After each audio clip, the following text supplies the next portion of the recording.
नमस्कार। आज बात करेंगे ट्रेजेडी किंग दिलीप कुमार की। दिलीप कुमार ने अपने फिल्मी करियर में सिर्फ एक गाना गाया था। वो गाना क्या था और कैसे वो सिचुएशन बनी, इस बारे में बात करेंगे। आपको शायद ताज्जुब होगा कि म्यूजिक की यूनिवर्सिटी और एक्टर दिलीप कुमार के बारे में क्यों बात हो रही है।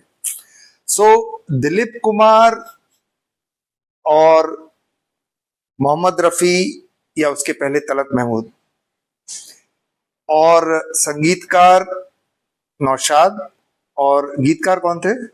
मजरू है, मजरू सुल्तानपुरी, ये शकील है। शकील बदायूनी। तो ये कनेक्शन है जिसके बारे में over this program will talk. And पहले बात करते हैं कि दिलीप कुमार को कहा जाता था कि वो मेथड एक्टिंग के पायनियर थे हिंदी फिल्म इंडस्ट्री में।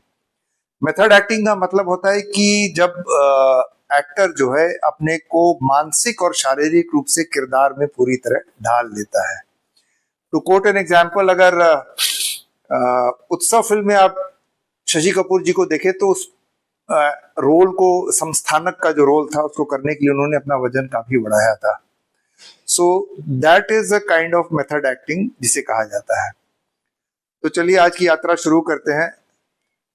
सर का क्या कहना है दिलीप कुमार, उनके जो ट्यूनिंग थी, उनके सिंगर्स, म्यूजिक कंपोजर्स और राइटर्स के बारे में बताएं सर। दिलीप कुमार 1943 के बाद उनका शौक जागा और उनको देविका रानी ने देखा और समझा। ज्वार भाटा फिल्म में उनको रोल मिला और it may not be a great hit, but he was noticed. He got 2 more films which were unsuccessful, but 47 में जुगनू, जिसमें नूरजहां थी, उसके आने से बहुत फर्क पड़ गया। जुगनू का गीत यहाँ बदला वफा का बेवफाई के सिवा क्या है, it is special hit song of Rafi and Noorjahan. Okay. और इस गीत को जब बनाया जा रहा था तो इसको सुनने के बाद दिलीप कुमार जी ने ये समझ लिया था कि रफी साहब उनकी आवाज रहेंगे, बट ऐसा हो न सका क्योंकि तलत महमूद, मुकेश, ये भी उस समय आ चुके थे। और 48 के आसपास 2 फिल्में रिलीज हुई थी, शहीद और मेला। शहीद में दिलीप कुमार चंद्रमोहन के साथ थे और ये देशभक्ति की फिल्म थी। इसका सबसे पावरफुल गाना था वतन की राह में वतन के नौजवान शहीद हो। खान मस्ताना और रफी की आवाज। इस फिल्म में सुरेंद्र कौर का भी गाना है, शमशाद बेगम का भी गाना है, वो आप सुनिए। और मेला जब फिल्म आई थी तो इस फिल्म में मोहम्मद रफी का एक ही गाना था और वो भी मतलब अननोन मैन फिल्म में गा रहा है, ये जिंदगी के मेले, ये जिंदगी के मेले, दुनिया में कम न हो, अफसोस हम ना होंगे। लेकिन मुकेश की इस फिल्म में गीत ज्यादा थे, जिसमें सबसे पॉपुलर गीत था गाए जा गीत मिलन के सजन घर जाना है, धरती को आकाश पुकारे, मैं भंवरा तू है फूल। तो ये पॉपुलर गाने सारे मुकेश की आवाज में नौशाद जी ने रिकॉर्ड करवाए थे। इसके बाद दिलीप कुमार को फिल्म मिली अंदाज, महबूब खान की, and that paved the way for further success of Dilip Kumar. अंदाज में 4 गाने ऐसे थे जो मुकेश ने गाए थे। हालांकि ये बड़ी ताज्जुब की बात है कि Mukesh is considered to be voice of Raj Kapoor, लेकिन इस फिल्म में 4 गाने, टूटे ना दिल टूटे ना, हम आज कहीं दिल खो बैठे, झूम झूम के नाचो आज, गाओ खुशी के गीत, तू कहे अगर जीवन भर, मैं गीत सुनाता जाऊं। इसके अलावा नौशाद साहब ने एक गाना रफी से गवाया था जो पिक्चराइज हुआ है राज कपूर के ऊपर। तो राज कपूर ने लिपसिंग की थी अंदाज फिल्म में रफी साहब के ऊपर। ऐसा नौशाद साहब ने दास्तान में भी किया है, जब राज कपूर को रफी साहब की आवाज दी है।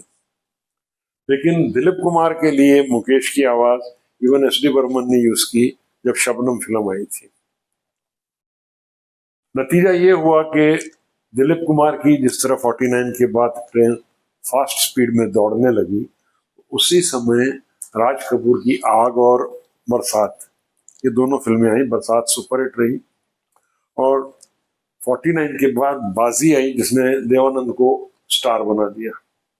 तो ये तीनों आए थे 44 के आसपास, और तीनों को 49 के बाद एक से बढ़कर एक पॉपुलैरिटी मिली। और 50 से पहले देवानंद की सुरैया के साथ फिल्म आई थी, तो उससे देवानंद को भी बहुत पहचान मिली। एक तो फिल्म पहले जिद्दी से मिल ही चुकी थी, बाद में सुरैया के साथ जब उन्होंने काम किया। यहाँ दिलीप कुमार की बात करते हुए याद आता है कि दिलीप कुमार जो है अशोक कुमार से बहुत मुतासिर हुए थे। उनको अशोक कुमार के अंदर काफी प्रतिभा नजर आती थी।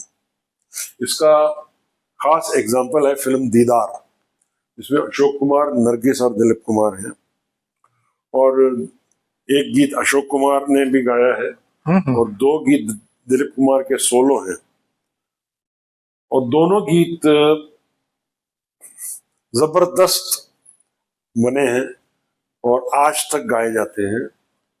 इसमें सबसे ज्यादा है मेरी कहानी भूलने वाले, तेरा जहां आबाद रहे, और हुए हम जिनके लिए बर्बाद, वो हमको चाहे करे ना याद जीवन भर।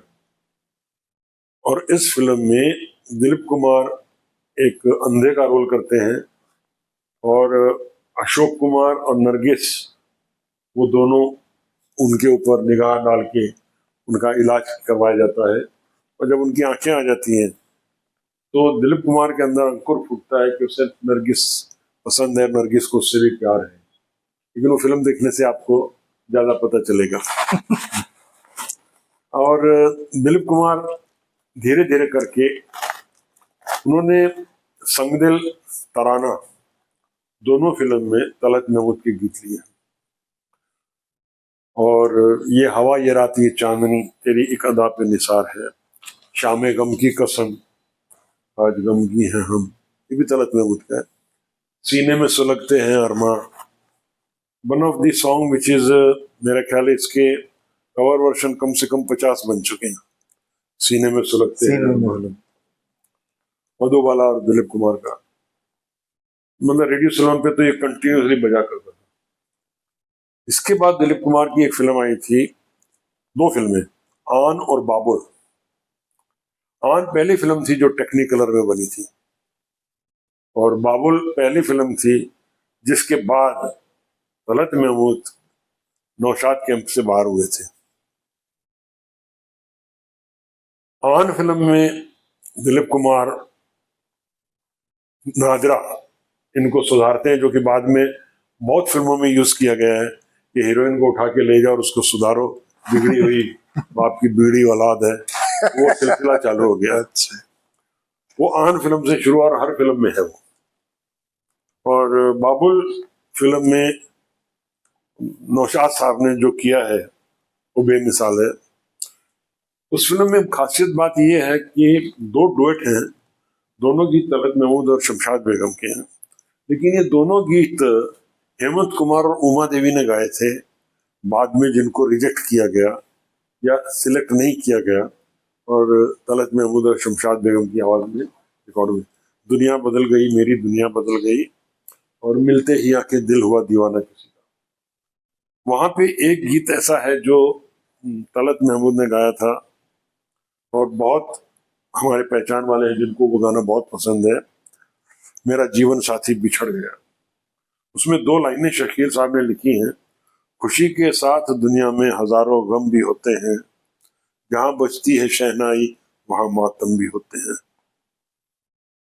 तो शकील साहब और नौशाद साहब के कॉम्बिनेशन ये बेमिसाल रहे हैं, और ये आगे चल के मेरा ख्याल है 68 संघर्ष तक इनका साथ रहा है, शकील और नौशाद का।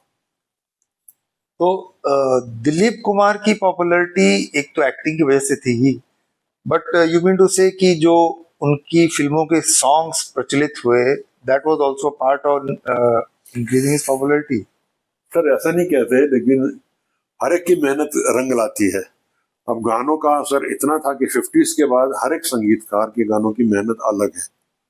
दूसरी बात ये रफ़ी, मुकेश और किशोर कुमार ये सब 45 के बाद ही उभरने शुरू हुए, और उस समय तलत महमूद और मुकेश को ज़्यादा गीत मिले हैं। तो उस समय ऐसा लग रहा था कि तलत महमूद और मुकेश, लेकिन रफ़ी साहब का जो एफर्ट और अदायगी ऑफ सॉन्ग्स उसने, और दिलीप कुमार की पॉपुलैरिटी ने ज़्यादा इफेक्ट रफ़ी साहब को दिया।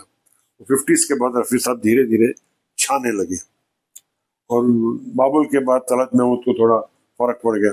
और राज कपूर की फिल्में आने से, चाहे वो आवारा हो, चाहे बरसात हो, चाहे श्री 420, मुकेश राज कपूर की आवाज बन गए। तो रह गए रफ़ी साहब, वो हर हीरो की आवाज बन गया, हर हीरो की आवाज। और असर ये आ गया कि हर संगीतकार यही सोचता था कि रफ़ी गाना गाएगा तो पावरफुल होगा और हिट भी होगा। तो जैसा सर ने बताया कि दिलीप कुमार की पहली पसंद तलत महमूद हुआ करते थे, तो इससे जुड़ा एक इंटरेस्टिंग वाकया है। 1955 में एक मूवी बनी थी आजाद। दिस वाज रीमेक ऑफ 1954 की तमिल मूवी मलाई कालन। दोनों वर्जन्स के प्रोड्यूसर डायरेक्टर थे SMS नायडू। सो कहानी यह है कि नायडू साहब ने अपनी तमिल पिक्चर खत्म की और उसी के सेट्स को दोबारा यूज करना चाहते थे उसके हिंदी वर्जन के लिए।